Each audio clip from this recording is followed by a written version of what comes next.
2 Samuel chapter 14. Now Joab the son of Zeruiah perceived that the king's heart was toward Absalom. And Joab sent to Tekoa, and fetched thence a wise woman, and said unto her, I pray thee, feign thyself to be a mourner, and put on now mourning apparel, and anoint not thyself with oil, but be as a woman that had a long time mourned for the dead. And come to the king, and speak on this manner unto him. So Joab put the words in her mouth. And when the woman of Tekoa spake to the king, she fell on her face to the ground, and did obeisance, and said, Help, O king. And the king said unto her, What aileth thee? And she answered, I am indeed a widow woman, and mine husband is dead. And thy handmaid had 2 sons, and they 2 strove together in the field, and there was none to part them, but the one smote the other, and slew him. And behold, the whole family is risen against thine handmaid, and they said, Deliver him that smote his brother, that we may kill him, for the life of his brother whom he slew. And we will destroy the heir also. And so they shall quench my coal which is left, and shall not leave to my husband neither name nor remainder upon the earth. And the king said unto the woman, Go to thine house, and I will give charge concerning thee. And the woman of Tekoa said unto the king, My lord, O king, the iniquity be on me, and on my father's house, and the king and his throne be guiltless. And the king said, Whosoever saith aught unto thee, bring him to me, and he shall not touch thee any more. Then said she, I pray thee, let the king remember the Lord thy God, that thou wouldest not suffer the revengers of blood to destroy any more, lest they destroy my son. And he said, As the Lord liveth, there shall not one hair of thy son fall to the earth. Then the woman said, Let thine handmaid, I pray thee, speak one word unto my lord the king. And he said, Say on. And the woman said, Wherefore then hast thou thought such a thing against the people of God? For the king doth speak this thing as one which is faulty, in that the king doth not fetch home again his banished. For we must needs die, and are as water spilt on the ground, which cannot be gathered up again, neither doth God respect any person, yet doth he devise means, that is banished be not expelled from him.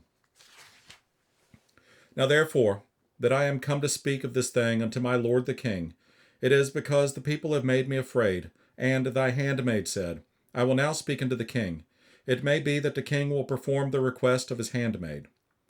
For the king will hear to deliver his handmaid out of the hand of the man that would destroy me, and my son together out of the inheritance of God. Then thine handmaid said, The word of my lord the king shall now be comfortable, for as an angel of God, so is my lord the king to discern good and bad. Therefore the Lord thy God will be with thee. Then the king answered and said unto the woman, Hide not from me, I pray thee, the thing that I shall ask thee. And the woman said, Let my lord the king now speak. And the king said, Is not the hand of Joab with thee in all this? And the woman answered and said, As thy soul liveth, my lord the king, none can turn to the right hand or to the left, from aught that my lord the king hath spoken. For thy servant Joab, he bade me, and he put all these words in the mouth of thine handmaid.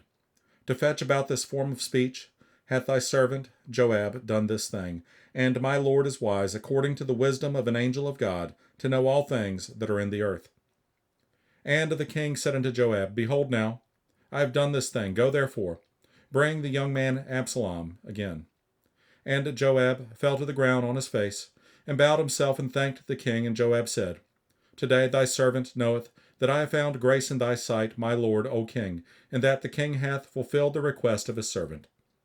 So Joab arose and went to Geshur, and brought Absalom to Jerusalem.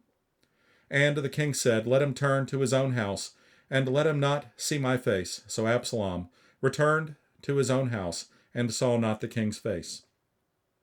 But in all Israel there was none to be so much praised as Absalom for his beauty. From the sole of his foot even to the crown of his head there was no blemish in him. And when he palled his head, for it was at every year's end that he palled it, because the hair was heavy on him, therefore he palled it. He weighed the hair of his head at 200 shekels after the king's weight. And unto Absalom there were born 3 sons and 1 daughter, whose name was Tamar. She was a woman of a fair countenance. So Absalom dwelt 2 full years in Jerusalem, and saw not the king's face. Therefore Absalom sent for Joab, to have sent him to the king, but he would not come to him. And when he sent again the second time, he would not come. Therefore he said unto his servants, See, Joab's field is near mine, and he hath barley there. Go and set it on fire. And Absalom's servants set the field on fire.